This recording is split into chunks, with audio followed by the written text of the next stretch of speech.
Damai sejahtera dari Allah Bapa yang memerintah di dalam hati saudara-saudara, di dalam Kristus Yesus Tuhan kita.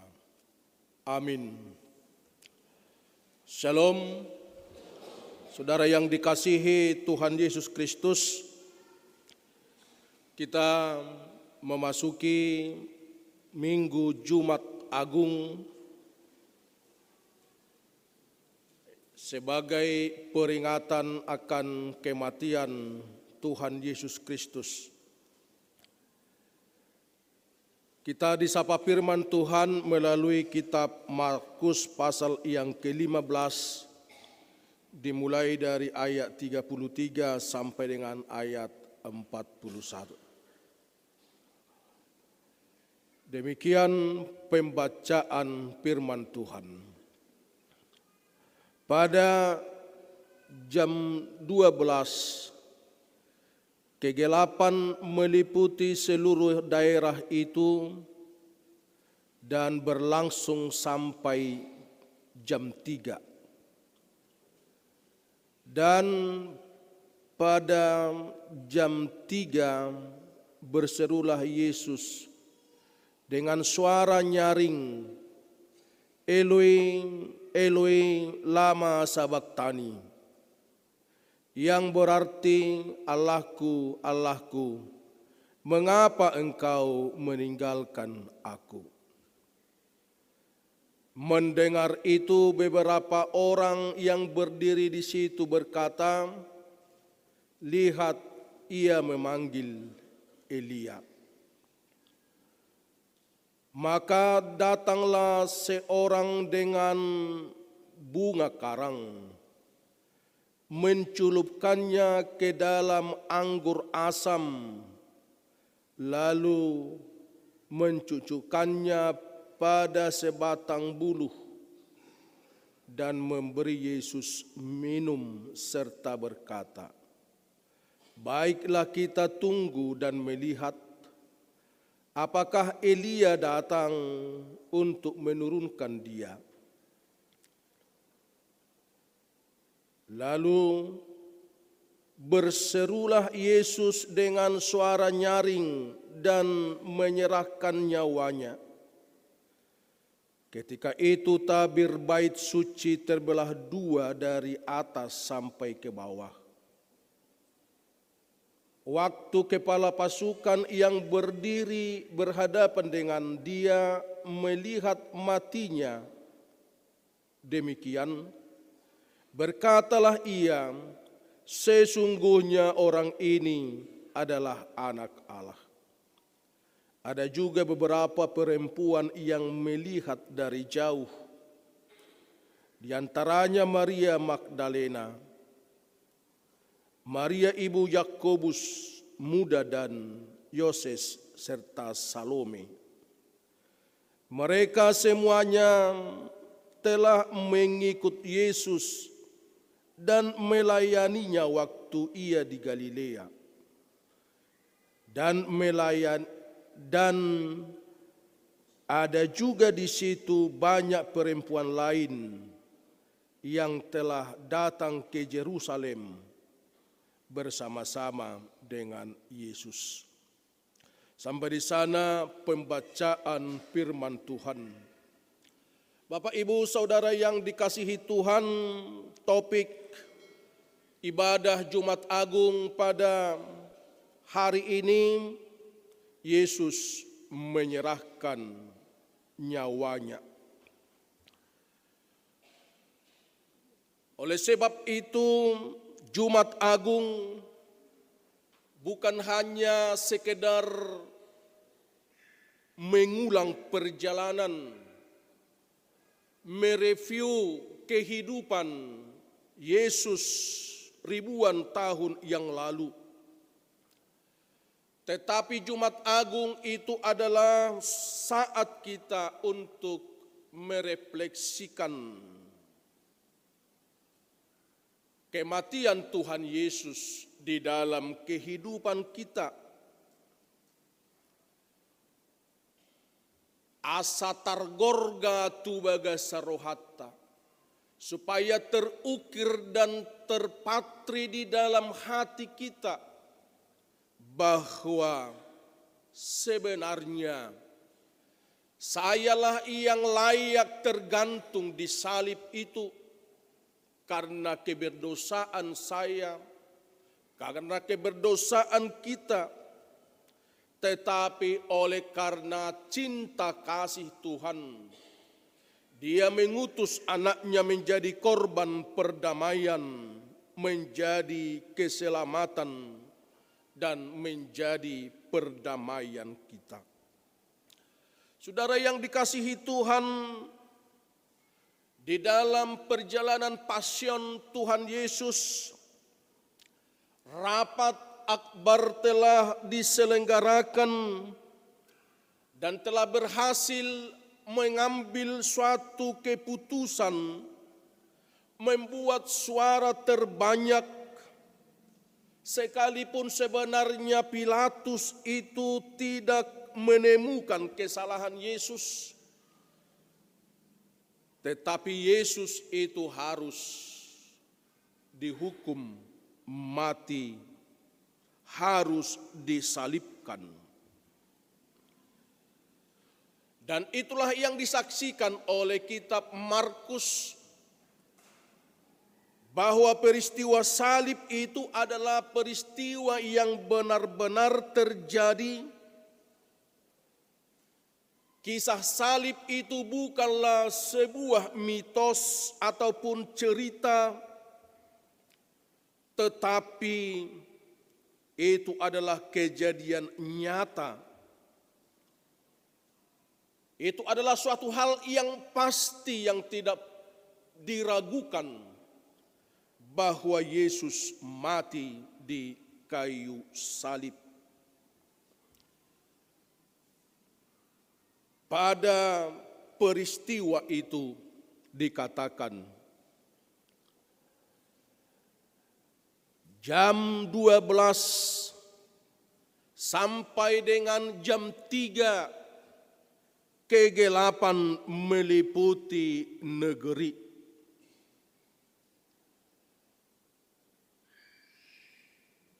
Yang biasanya jam 12 itu adalah saatnya sinar matahari yang paling terang.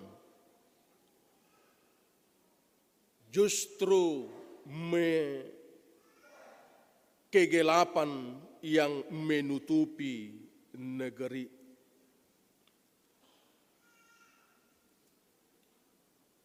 Namun apa arti daripada kegelapan yang menutupi negeri yang selayaknya terang benderang di pukul 12? Namun itu adalah sebagai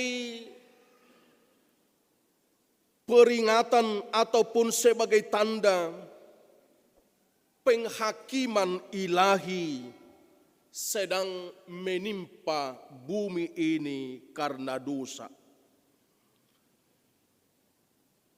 Kegelapan yang menutupi bumi karena dosa-dosanya.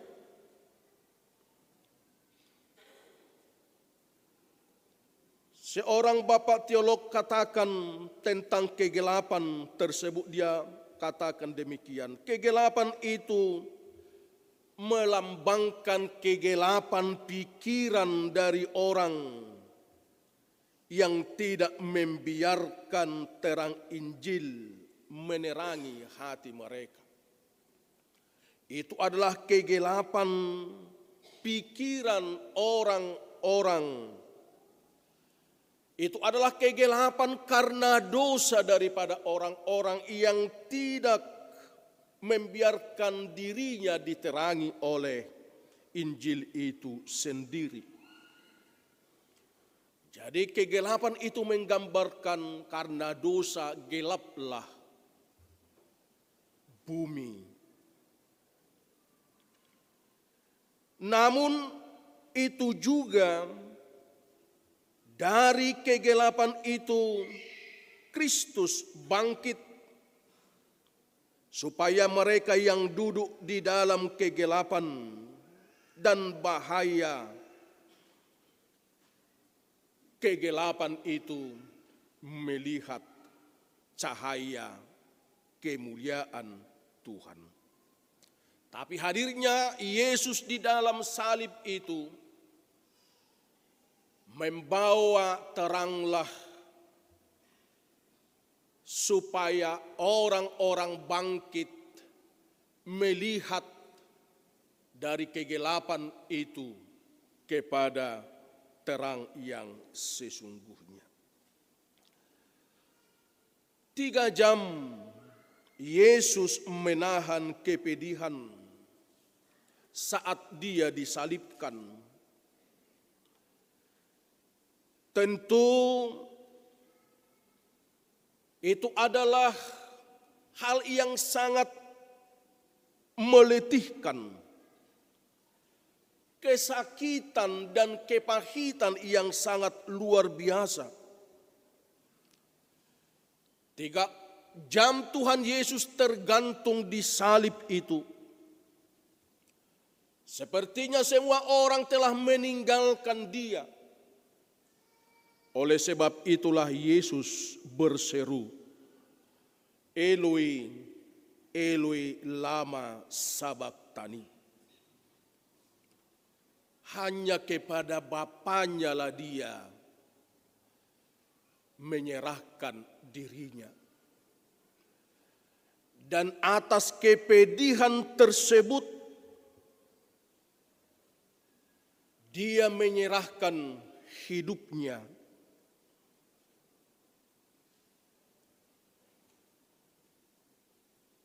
Namun,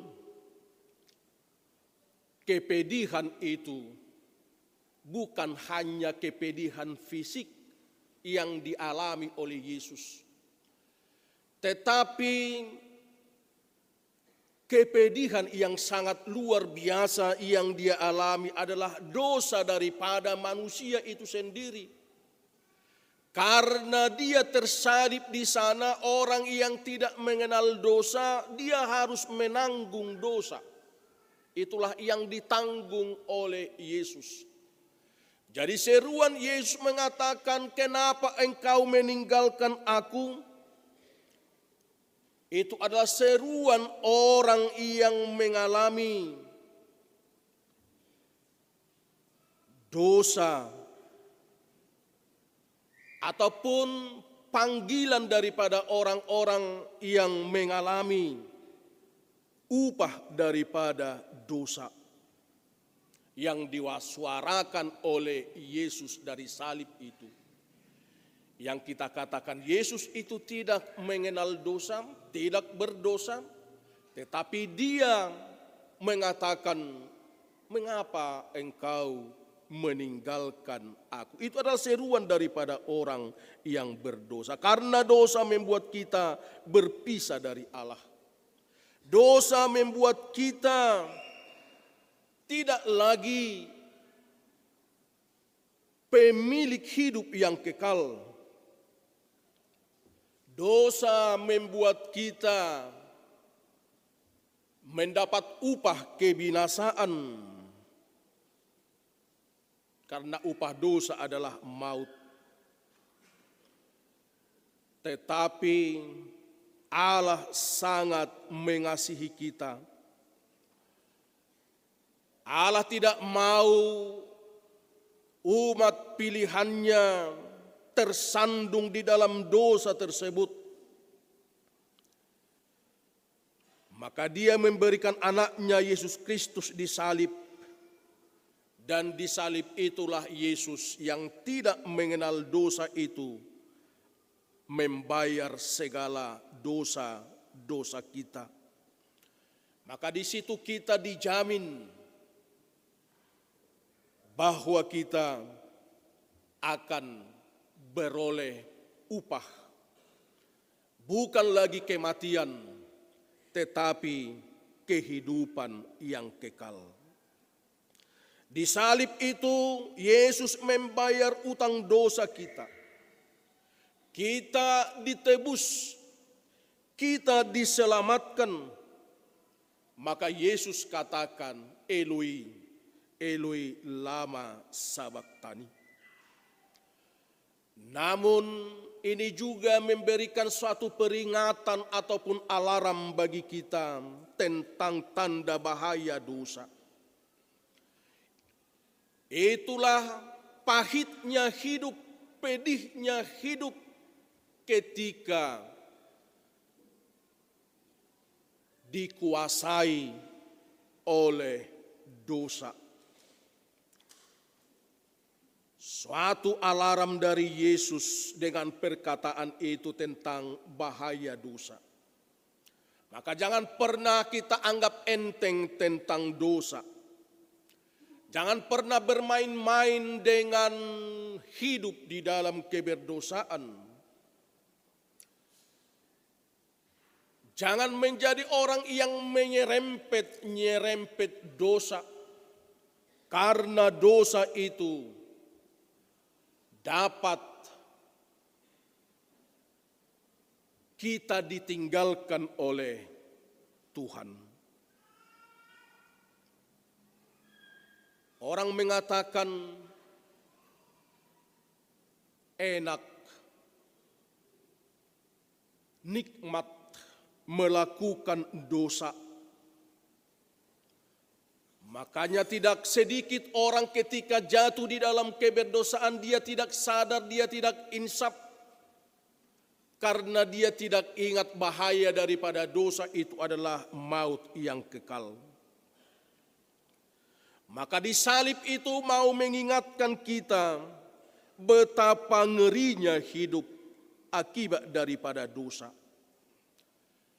Maka janganlah menyerempet dosa. Janganlah bermain-main dengan dosa. Jangan jadikan dosa itu menjadi kebiasaan. Sadarilah diri kita adalah orang yang selalu butuh akan keampunan dosa. Maka kita akan beroleh keselamatan. Ketika Yesus mengatakan Eloi, Eloi lama sabachthani, orang-orang banyak itu berpikir yang dipanggil oleh Yesus itu adalah Elia. Maka mereka mengatakan kita tunggulah apakah Elia datang untuk menyelamatkan dia. Sambil menyuguhkan anggur yang asam. Orang yang tidak mengerti, memahami kata Tuhan, dia akan salah merefleksikan di dalam kehidupannya. Orang banyak itu tidak tahu apa arti daripada perkataan Yesus.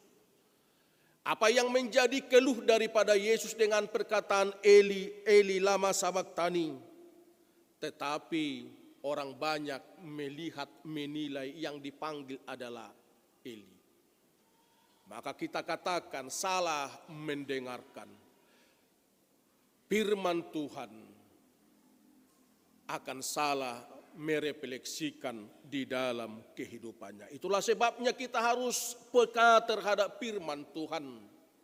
Dengar-dengaran akan firman Tuhan, supaya sekecil apapun tuntutan daripada firman Tuhan, kita wujudkan di dalam kehidupan kita.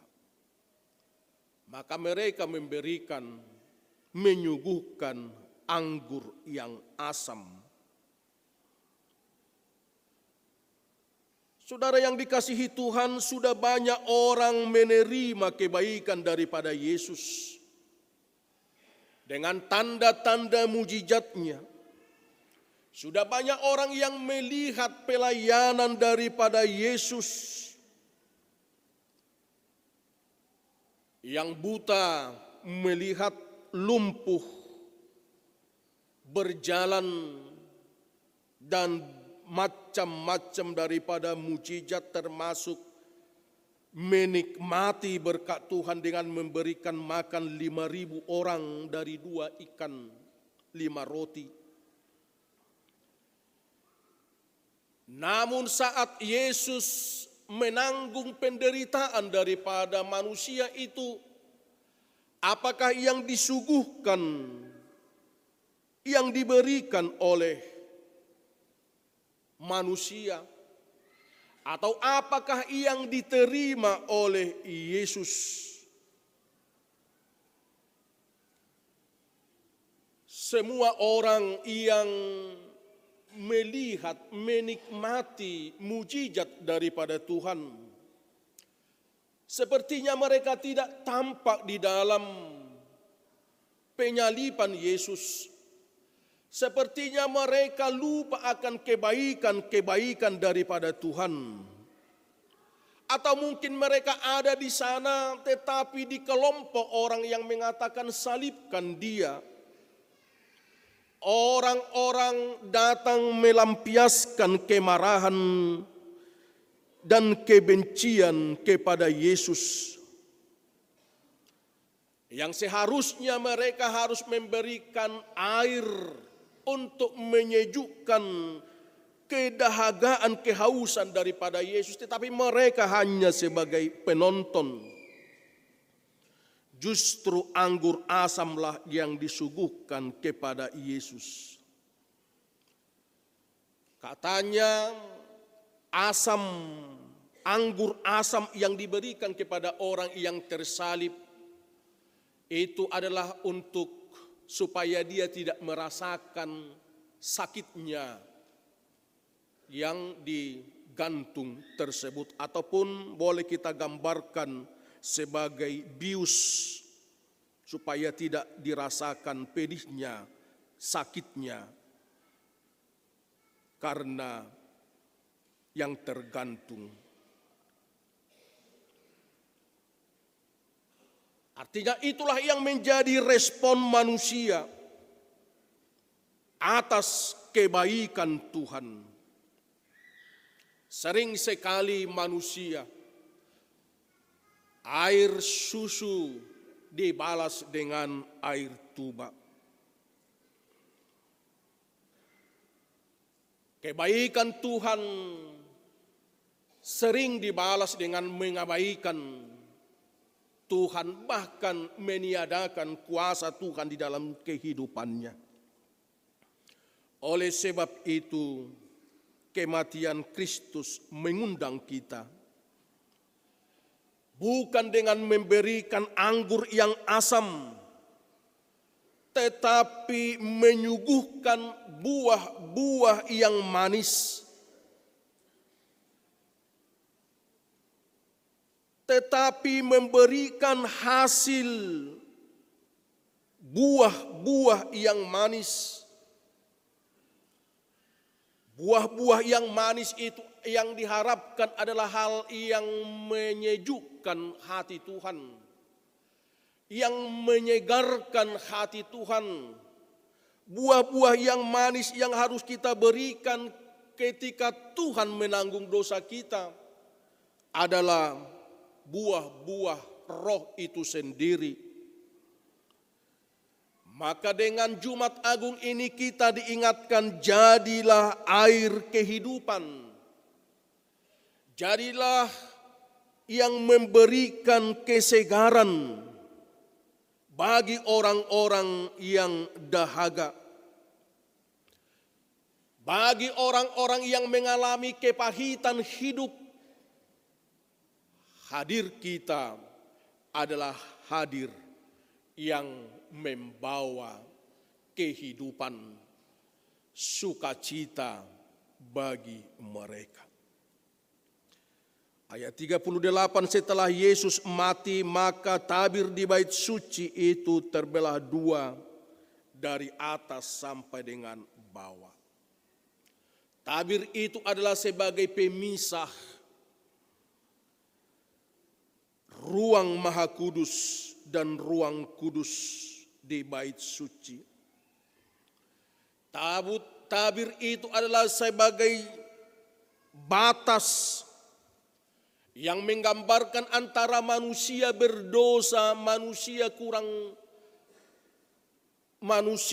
setengah berdosa dan manusia setengah dewa, manusia suci. Dan termasuk di bait suci itu disimpannya tabut perjanjian yang disebut dengan ruang yang maha kudus. Tetapi makna daripada tabir bait suci itu terbelah adalah tidak ada lagi pemisah. Hadirnya Yesus itu adalah menjadi jembatan antara manusia yang berdosa dengan Allah yang maha kudus. Sudah terjadi perdamaian. Dan itulah makna daripada salib itu adalah adanya perdamaian. Yesus, Allah Bapa dengan manusia yang berdosa. Karena Yesus itu menjadi jalan, menjadi perantara.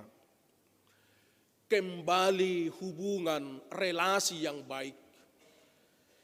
Kembalinya cinta kasih Tuhan dengan manusia. Dan itulah sukacita kita di Jumat Agung ini. Jalan keselamatan sudah tersedia bagi kita. Dan Yesus itu adalah jalan menuju keselamatan itu. Itulah sebabnya Yesus katakan, akulah jalan.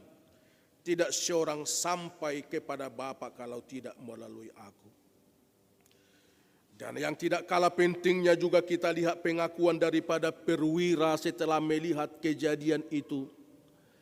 Dia katakan bahwa orang ini adalah anak Allah. Sesungguhnya ini adalah anak Allah. Spontan dia mengatakan, dia mengakui martabat keilahian daripada Yesus. Dan pengakuan itu katanya sebagai pengakuan daripada non-Yahudi tentang bahwa Yesus itu adalah anak Allah.